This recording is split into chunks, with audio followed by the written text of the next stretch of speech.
ଜଣେ ପଣ୍ଡିତ କୌଣସି ଏକ ସହରକୁ ଯାଉଥିଲେ। ବାଟରେ ସେ ଏକ ଧର୍ମଶାଳାରେ ରହିଲେ। ସେହି ଧର୍ମଶାଳାରେ ଆଗରୁ ଜଣେ ଭଣ୍ଡ ସାଧୁ ତାର କିଛି ଚେଲାଙ୍କୁ ଧରି ରହିଥିଲା। ସକାଳେ ସେ ଚେଲାମାନଙ୍କୁ ବିଭିନ୍ନ ପ୍ରକାର ଉପଦେଶମାନ ଦେବାକୁ ଲାଗିଲା। ଏସବୁ କଥା ହଜମ କରିବା ସହଜ ନ ହେବାରୁ ପଣ୍ଡିତ ମହାଶୟ ଭଣ୍ଡ ସାଧୁ ସହିତ ଯୁକ୍ତି କରିବା ଆରମ୍ଭ କରିଦେଲେ। ଏ ଯୁକ୍ତି ଶୀଘ୍ର ଟଳିବାର ନଥିଲା, କାରଣ ଉଭୟ ଥିଲେ ଭାରି ଜିଦଖୋର ସ୍ୱଭାବର।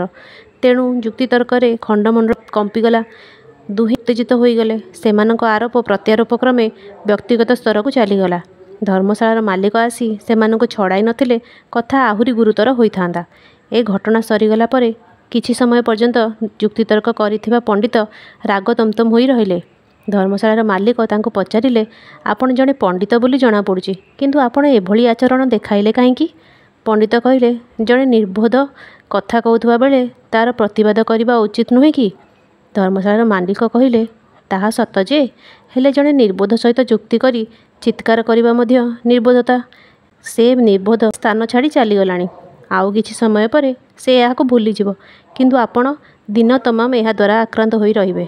ପଣ୍ଡିତ କହିଲେ, ସତ କଥା, ମୂର୍ଖଙ୍କ ସହିତ ଯୁକ୍ତି କରିବା ହେଉଛି ସବୁଠାରୁ ବଡ଼ ନିର୍ବୋଧତା।